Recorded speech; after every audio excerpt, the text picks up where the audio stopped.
If you really want to capture that elusive yet beautiful jazz piano sound that your ears hear, but you haven't quite captured it yet with your fingers, then stick around because in this video, we're going to talk about 5 different chord progressions. I'm going to show you what chord voicings to use and exactly what situation to use them in.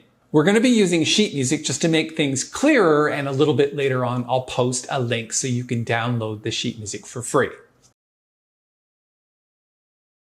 The first situation is a simple 2-5 progression. We're going to use My Foolish Heart as the example. Here's the first 2-5 and here's the second 2-5, and we're going to use the same voicing for each so that when you see a 2-5 progression like this, you can resolve from the 13th to the sharp 5. Let's go from the beginning.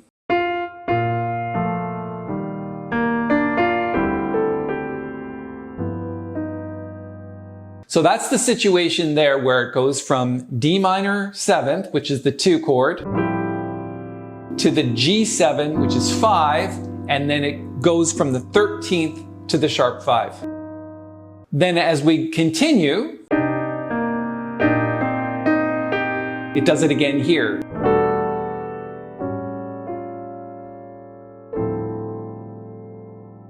Let's play the entire line one more time so you can hear it with your ears.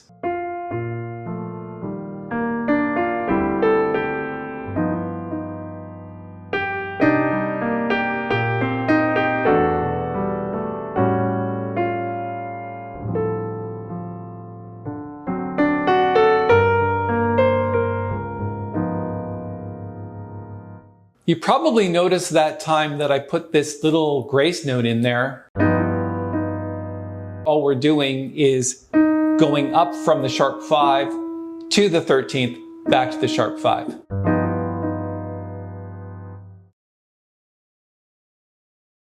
The next chord progression and specific voicing that I want to talk about also happens on a 2-5 progression. And we're going to talk about this in the tune Round Midnight. Now, the specific situation is this. Let's assume in the 3rd bar, you've got an E flat minor 9 to an A flat 7 chord, which is typically what it should be. But we've changed it to a D7 sharp 11. So when you encounter a dominant 7th chord, in which the melody note is the 3rd of the chord. In this specific case, it's the C natural, which is the 3rd of the A flat 7 chord. What we're going to do is turn that chord into its tritone substitution, and we're going to add a sharp 11 to the chord. So it sounds like this. And that, in and of itself, is a beautiful chord. You've got your tritone in the left hand and an F major chord in the right hand. Again, the C natural is the 3rd of A flat 7, but it's the 7th of D7 sharp 11. Let's play it from the beginning.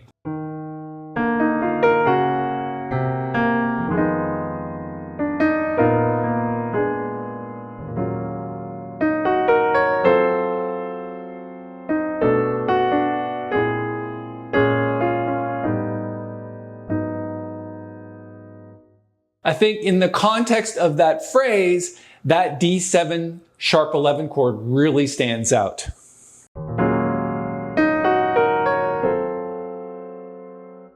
Try that next time you see a 2-5, and on the 5-7 chord, you see the 3rd in the melody. Okay, the next one I want to talk about happens in the tune Misty, but of course it can happen in many different jazz standards.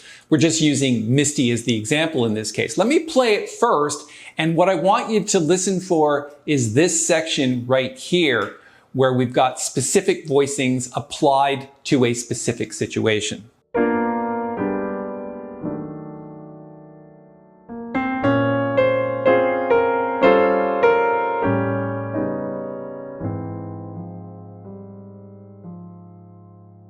So what's happening there? The answer is it's another 2-5 progression. We've got 2 minor 7 here to 5-7 here. But because the melody is 8th notes, what you want to try to do sometimes is put a different chord on each of the notes. So instead of just playing an E flat 7 chord, we're going to use the tritone substitution on A7 for this note, which is the 7th of the chord in the melody. And then on the next chord, we're going to use sharp 11. So we're starting with E flat 7, then moving to the Tritone Sub A7, and then adding sharp 11 on top of the A7. So let's just play that from the E flat 7 chord.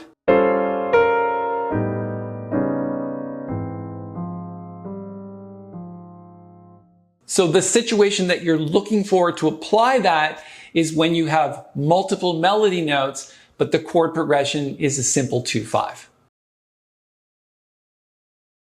The next one I want to talk about is a situation where you're ending on 1, but you want to get back to the beginning, which is 2 minor.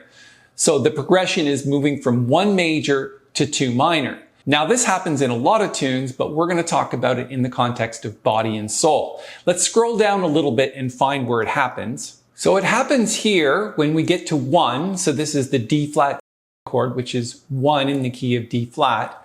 And then we're going to make our way back to E flat minor, which is the first chord of the tune. So this is the progression to use. Let's hear it first. So let's play it from the beginning of the line.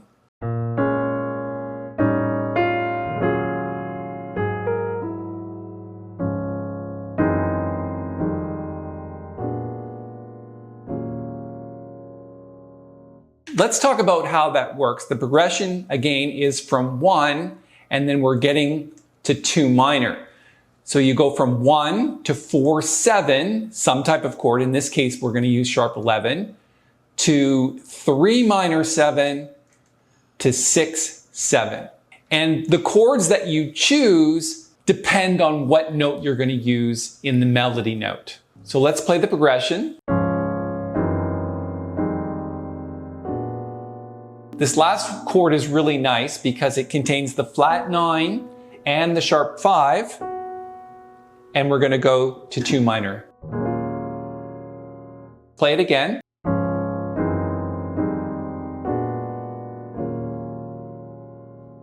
And just before we get to the last one, remember, I'm going to post a link to download this sheet music and these specific examples that we've been talking about in this video.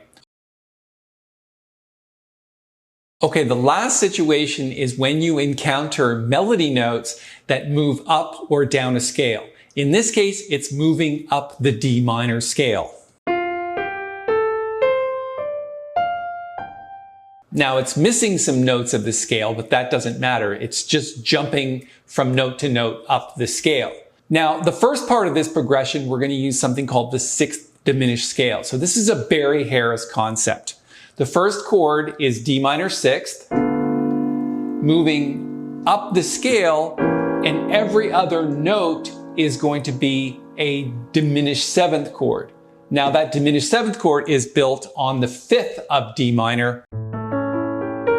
There's our diminished chord that jumps around. So we're just going to use that chord in different inversions. Again, D minor 6th to that diminished chord, up to D minor 6th again, to the diminished chord, and then we're going to end off with a 2-5 progression of D minor. Let's play it all together.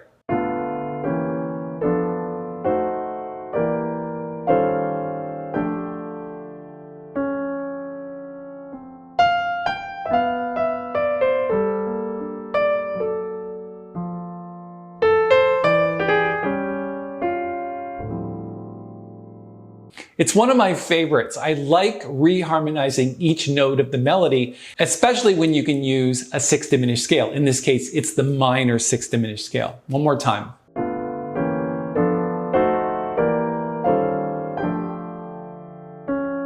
Try it the next time you see an ascending or descending scale. Okay, I hope you find those chord progressions and specific voicings useful. The sheet music link is up here in the corner. It's also in the description below. And while you're here, if you could just hit the thumbs up button, it really helps us here at the channel. And if you want to subscribe, we'd love to have you.